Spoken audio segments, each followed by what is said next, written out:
The silent invasion. The night sky above New Geneva looked different. Commander Sarah Chen had spent enough time at Earth's Orbital Defense Command to notice even the slightest changes in the stars. Tonight, there were new lights, faint, but unmistakable. They'd appeared 3 days ago, holding position just beyond Mars. The official statement claimed they were a newly deployed satellite network, but Sarah knew better. "Any updates from deep space telemetry?" she asked, turning to Lieutenant James Okafor. "Nothing official, Commander," James replied, his fingers moving swiftly across the holographic interface. "But I've been monitoring some unusual electromagnetic fluctuations. Whatever's out there, it's massive, and it's watching us." Sarah nodded grimly. After 20 years of service in Earth's unified defense force, she recognized the signs of impending contact. Humanity had united after the climate wars of the 2080s, forging a fragile peace that had allowed spectacular technological advancement. In 2132, humanity had established colonies on Mars and Europa, with mining operations throughout the asteroid belt. Yet, despite decades of searching, they'd found no signs of intelligent alien life. Until now. The communication came exactly as Sarah predicted, simultaneously broadcasting on all frequencies to every receiver on Earth. The translation software worked instantly, converting the alien language to perfect human speech. "People of Earth, we bring greetings from the Galactic Empire, stewards of peace across the stars. We have observed your remarkable development and wish to extend an invitation to join our galactic community. We come offering friendship, knowledge, and protection." Within hours, the solar system was in turmoil. The ships decloaked, massive vessels that dwarfed humanity's largest space cruisers.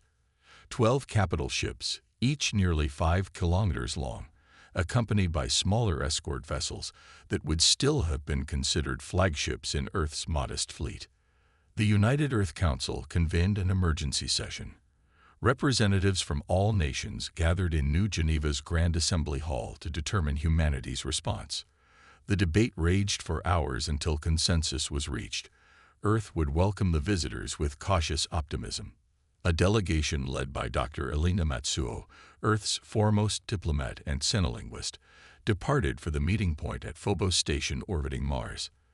When Elena's shuttle docked with the Eldarian vessel, she fought to maintain her composure.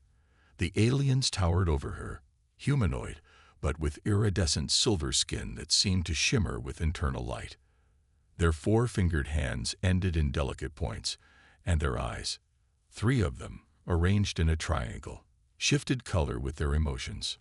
"Welcome, Dr. Matsuo," said the tallest Aldarian, his central eye glowing a gentle blue. "I am Admiral Dravex, emissary of Emperor Zulfar VI. We have monitored your civilization's remarkable progress with great interest." Elena performed the practiced greeting. "On behalf of Earth and all humanity, I welcome you to our solar system. We have many questions."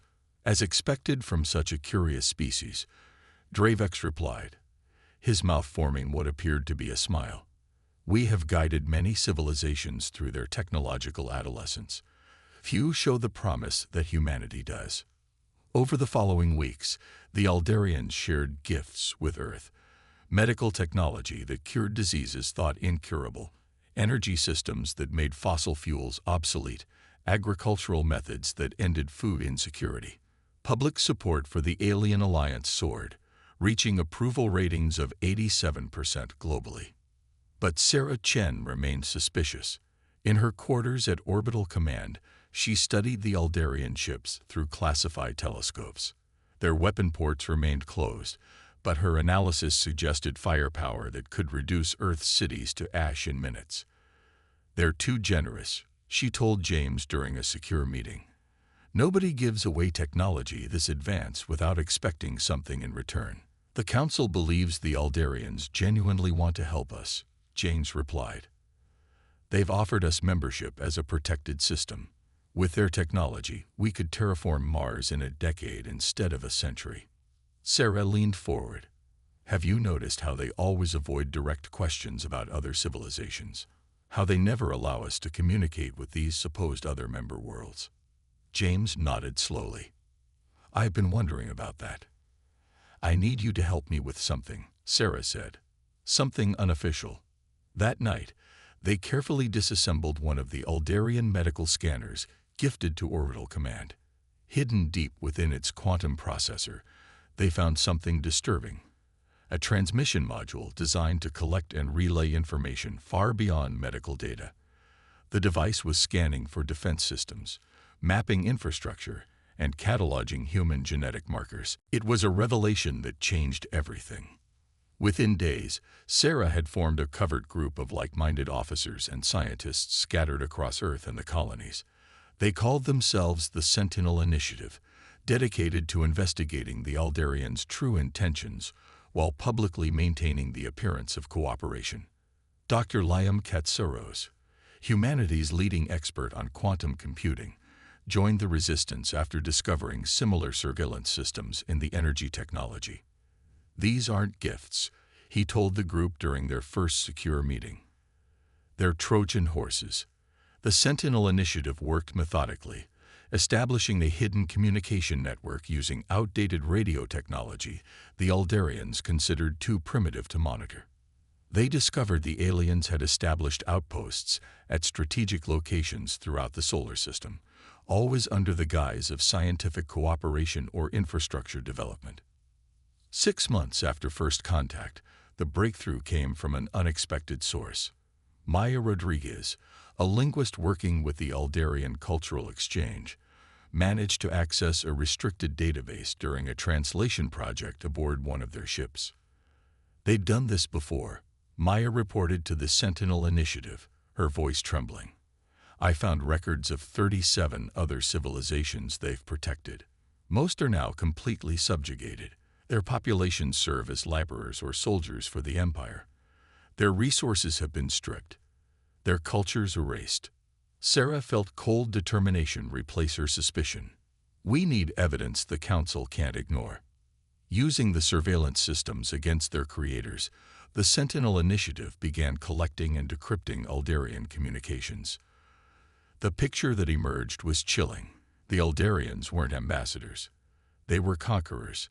Their peaceful overtures were merely the first phase of a well-established protocol for planetary acquisition. The final piece fell into place when the Sentinels detected a massive energy surge from beyond Neptune. New Aldarian warships had arrived, positioned carefully to remain undetected by Earth's conventional monitoring systems. They're preparing for Phase 2, Sarah told her fellow Sentinels. Military occupation under the guise of protection forces. Time was running out. Humanity needed to prepare, but without alerting the Aldarians to their discovery. The Resistance activated Operation Shadow Shield, Earth's classified planetary defense system, built in secret over decades and kept offline until needed. As the Aldarian warships slowly moved toward Earth's orbit, Sarah looked out at the stars from Orbital Command. They no longer looked beautiful. They looked like a battlefield waiting to happen. They think we're simple, trusting, and defenseless, she told James. They're about to learn how wrong they are. Humanity's defiance. The Aldarian Ultimatum came at dawn. Admiral Dravex addressed the United Earth Council with his 3 eyes now glowing a cold red. Gone was the pretense of friendly alliance. The Aldarian Empire has determined that Earth requires direct imperial governance to ensure its proper development, he announced.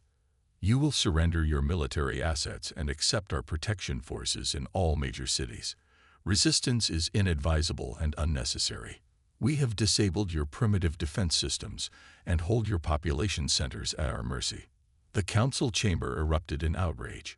Chancellor Amara Okonkwo maintained her composure, her voice steady despite the threat. Admiral Dravex, Earth joined your alliance as equals, not subjects. We must decline your generous offer of governance. Dravex's skin rippled with patterns that humans had learned indicated amusement. Chancellor, perhaps I've been unclear. This is not a negotiation. You have 12 hours to announce your surrender, or we will demonstrate our resolve on a target of our choosing. As the transmission ended, Chancellor Okonkwo activated a secure channel. "Commander Chen, tell me we have options." Sarah's face appeared on the private screen. "Chancellor, the Sentinel Initiative has prepared for this moment. Request immediate clearance for Operation Thunderbolt." "Granted," the Chancellor replied without hesitation. "And Commander, good hunting." Throughout the solar system, members of the Sentinel Initiative activated their emergency protocols. Over the past 6 months, they had not only studied the Aldarian technology, but had reverse-engineered critical components while developing countermeasures to their weapon systems. Dr. Katsuros had discovered a fundamental flaw in the quantum shielding the aliens relied upon, a vulnerability that existed because they had never encountered a species that approached quantum mechanics quite like humans did. Meanwhile, Maya Rodriguez had decoded enough of their command language to create convincing false orders that could briefly confuse their automated systems. As the 12-hour deadline approached, Aldarian ships moved into attack formation around Earth. Their weapon systems powered up, targeting major defense installations first. Behind them, transport ships carrying occupation forces prepared to land once resistance had been crushed. What the Aldarians didn't know was that humanity's true defense grid remained completely untouched. The systems they believed they had disabled were decoys, outdated equipment deliberately left visible to create the illusion of vulnerability. "All Sentinel units, this is Commander Chen," Sarah broadcast through their secure network. "Execute Operation Thunderbolt on my mark." Mark. Across the solar system, hidden defense platforms emerged from asteroid hideaways and underground bunkers. On Earth, quantum disruption fields activated, temporarily disabling the surveillance systems hidden in the gifted technology.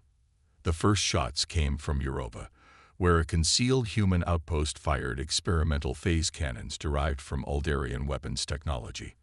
The beams struck the rearmost Aldarian vessels, disrupting their shields in a way the aliens had thought impossible. At the same time, Maya's linguistic algorithms flooded the Aldarian communication networks with contradictory commands, creating momentary confusion in their coordinated defense system. Multiple human weapons platforms detected. An Aldarian officer reported to Admiral Dravex, his voice betraying shock. "They're using modified versions of our own technology." Dravex's eyes darkened with rage. "Impossible. Their scientific development is centuries behind ours." But the evidence was undeniable as Earth's hidden fleet emerged from concealment. Smaller than the Aldarian vessels, but unexpectedly agile, the Earth ships executed maneuvers the aliens had never encountered. While the Aldarians relied on overwhelming force, humanity had focused on speed, precision, and adaptability. From orbital command, Sarah directed the counterattack. "Focus fire on their flagship's propulsion systems," she ordered. "Dr. Katsuros, initiate the quantum field disruption." Liam Katsuros activated the device his team had developed, a quantum resonance generator that exploited the fundamental flaw in Aldarian shield technology. As the disruptive waves spread across the battlefield, the seemingly impenetrable Aldarian shields flickered and failed. The space battle raged for hours. Despite humanity's preparations, the Aldarians still possessed superior firepower and numbers. Earth vessels fell to enemy fire, their crews sacrificing themselves to protect their homeworld. Yet for every human ship destroyed, an Aldarian vessel was disabled or crippled. "We can't win a prolonged engagement," James reported, monitoring battle damage. "We've lost 30% of our fleet." Sarah nodded grimly. "We don't need to win. We just need to demonstrate that conquering Earth would cost them too much." She opened a direct channel to the Aldarian flagship. "Admiral Dravex, this is Commander Chen of Earth Defense Force. Your invasion has failed. Your shields are compromised. Your communications are corrupted." On screen, Dravex's silver skin had dulled with strain. "This temporary resistance changes nothing, human. The Empire has conquered hundreds of worlds. You've merely delayed the inevitable." "Perhaps," Sarah replied calmly. "But before you commit to this path, I suggest you check the status of your remaining capital ships." Confusion flickered across Dravex's alien features as reports flooded in. Human forces had managed to plant quantum disruptor devices on the hulls of 6 Aldarian capital ships, including their main command vessel. The devices weren't powerful enough to destroy the massive ships, but they could trigger a catastrophic shield collapse that would leave them vulnerable to conventional weapons. "Here is Earth's demand," Sarah continued. "Withdraw your forces from our solar system immediately. Recognize our independence and sovereignty. Establish diplomatic relations based on mutual respect rather than conquest." "And if we refuse?" Dravex challenged, though with noticeably less confidence. "Then we activate the disruptors, destroy your fleet, and release the contents of your cultural database, including your conquest protocols, to every world in this sector of space. How many of your protected worlds would rebel if they learned the truth?" The standoff lasted nearly an hour as the Aldarian command structure debated their options. Finally, Dravex returned to the communication channel. "The Aldarian Empire agrees to withdraw from Earth space," he said, his 3 eyes now a dull gray. "You have won this battle, Commander Chen. But the Empire has existed for millennia. We are patient." "So are we, Admiral," Sarah replied. "And we'll be ready if you return." Over the next 24 hours, the Aldarian fleet retreated beyond Neptune's orbit. Earth had suffered damages, orbital installations destroyed, colonies on Mars partially evacuated, thousands of lives lost in the conflict. But humanity had preserved its freedom and gained something perhaps more valuable: respect. 6 months later, a single Aldarian diplomatic vessel returned to Earth orbit. This time, the emissary was not Admiral Dravex, but a civilian representative named Thelian, who requested permission to establish a genuine embassy. In the rebuilt council chambers, Chancellor Okonkwo received the new ambassador with cautious optimism. The terms were clear. Earth would remain independent, develop at its own pace, and maintain its defensive capabilities. In return, the Aldarian Empire would engage in fair trade and cultural exchange. As the formal agreement was signed, Sarah Chen watched from the gallery. The Sentinel Initiative had transformed from a resistance movement into Earth's new interstellar intelligence service, with Sarah as its director. "Do you think they'll honor the agreement?" James asked quietly. Sarah studied the Aldarian diplomat. "They'll honor it as long as they believe violating it would cost too much. Our job is to ensure they always believe that." Beyond the solar system, news of Earth's defiance spread among the stars. On subjugated worlds throughout the Aldarian Empire, whispers of resistance grew. The species that had been deemed too primitive to threaten an interstellar empire had proven that determination and ingenuity could overcome even the most advanced technology. Earth had not only secured its independence, but had unknowingly sparked the beginning of a transformation throughout the galaxy. Humanity's defiance would become legend, the planet that said no to an empire and survived to tell the tale. As Sarah looked up at the stars that night, they once again appeared beautiful rather than threatening. Humanity's first steps into the galactic community had been turbulent, but they had earned their place among the stars on their own terms. "The galaxy just got a lot more interesting," she murmured to herself, "and we'll be ready for whatever comes next."